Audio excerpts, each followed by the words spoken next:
Halo semuanya, kembali lagi ke channel YouTube saya. Nah, kita kembali lagi akan mengupas mengenai materi-materi yang saya peroleh ketika saya latsar. Oke, ini materi saya kedua mengenai analis isu kontemporer. Oke, tidak perlu berlama-lama, langsung saja. Apa sih analis isu kontemporer ini?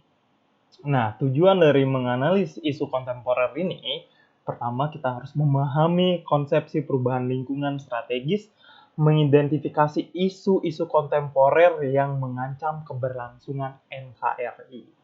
Oke, berarti di sini ada mengenai isu-isu kontemporer dan bagaimana konsepsi perubahan lingkungan strategis.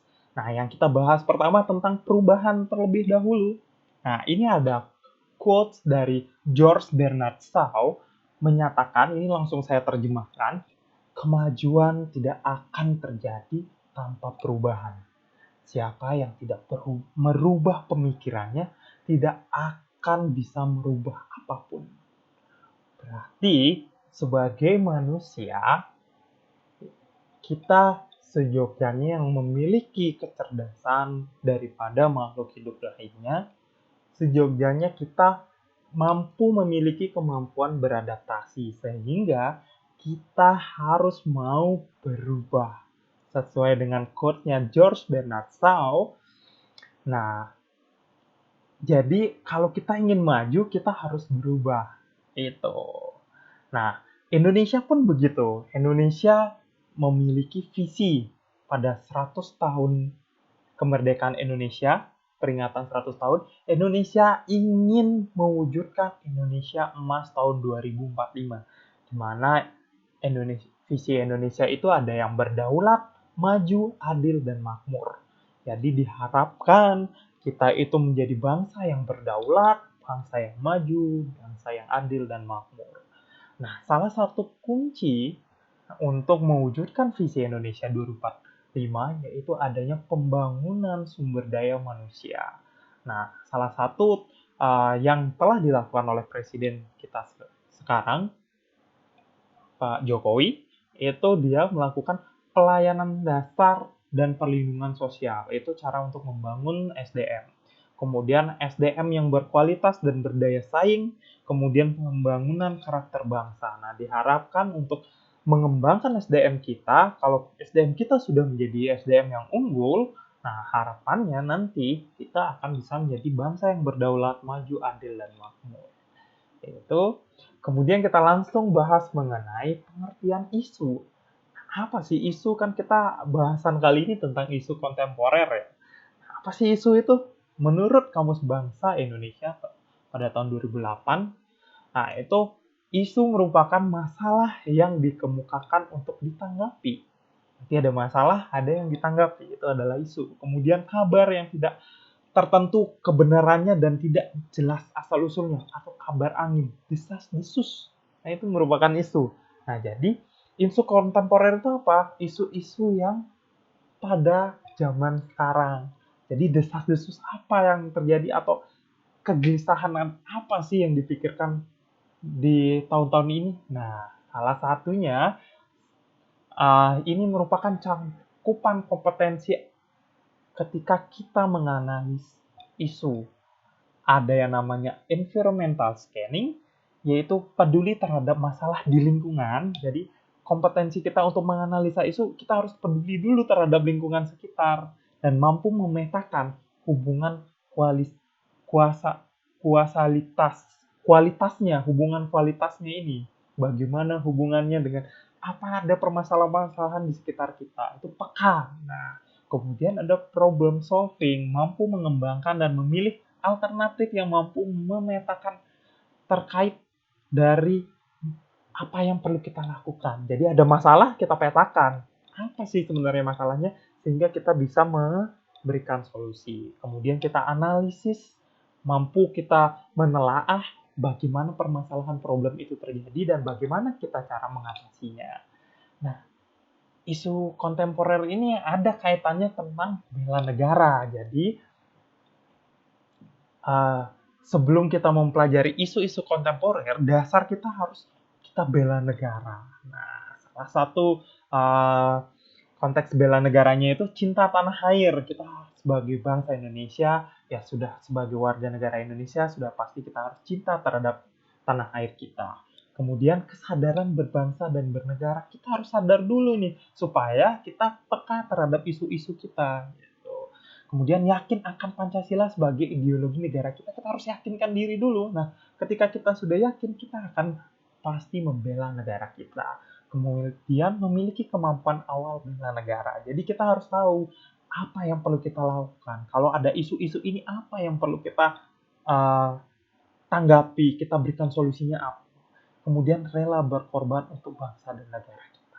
Itu yang paling penting. Oke, terkait itu kita akan membahas isu-isu kontemporer. Apa saja sih yang ada di sekarang ini, akhir-akhir ini? Nah, saya yang paling paling hot lah di akhir-akhir ini itu tentang revolusi industri 4.0 yang mengubah sendi-sendi kehidupan. Ya sudah barang tentu kita semua sudah tahu ya, industri kita sudah mencapai 4.0 yang dimana kita sudah memanfaatkan yang namanya big data, kita sudah harus bersahabat tentang teknologi, kita sudah mengenal namanya artificial intelligence. Nah, itu semua dirangkum, semuanya digunakan. Nah, biasanya kalau ada revolusi industri, sudah pasti ada yang plus dan minusnya. Nah, bagaimana cara menyikapi kita terhadap plus minusnya?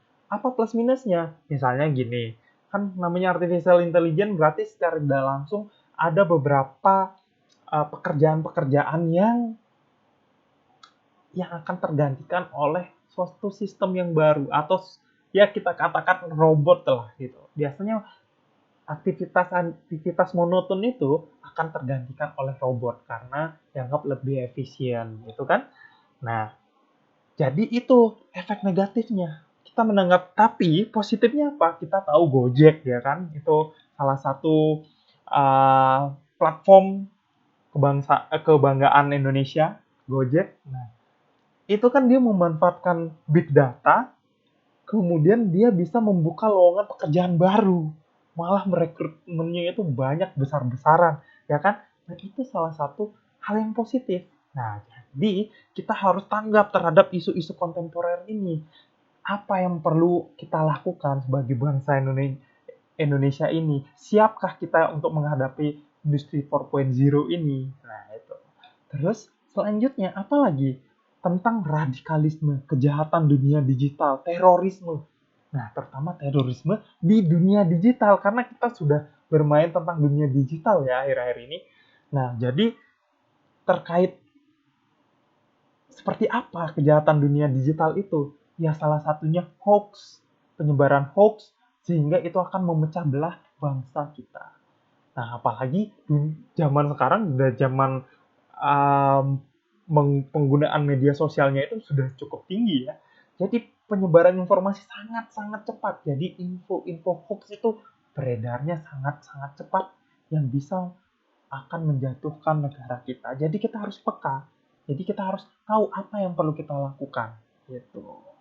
Kemudian ada ancaman penyalahgunaan narkotika. Nah, ini isu yang dari zaman dulu sampai sekarang masih terus beredar. Karena ini mengancam generasi emas bangsa kita, mengancam seluruh warga negara kita. Karena ya Indonesia peredaran narkobanya ya cukup tinggi. Gitu. Jadi terkait isu-isu kontemporer ini kita harus peka. Kemudian kita harus bisa memberikan solusinya. Misalnya pada revolusi 4.0, bagaimana kita sebagai ASN bisa memanfaatkan teknologi untuk positifnya. Misalnya, yang dulunya misalnya kita untuk ganti KTP harus perlu ke langsung ke dinas yang terkait. Nah, dinas kependudukan. Sekarang lewat digital kita bisa. Nah, yang terbaru itu tentang sensus penduduk. Sensus penduduk dulu mungkin para berdatangan. Nah, sekarang kita tinggal di rumah, kita manfaatkan teknologi, kita bisa Nah, itu bisa menjadi lebih efisien kerja kita itu. Mungkin itu saja dari saya untuk materi hari ini. Terima kasih banyak kalian sudah mau menyimak. Semoga saya bisa membuat channel-channel YouTube, channel, saya membuat video-video berikutnya yang memberikan banyak informasi ke kalian semua. Terima kasih. Salam sehat semua, salam bela negara.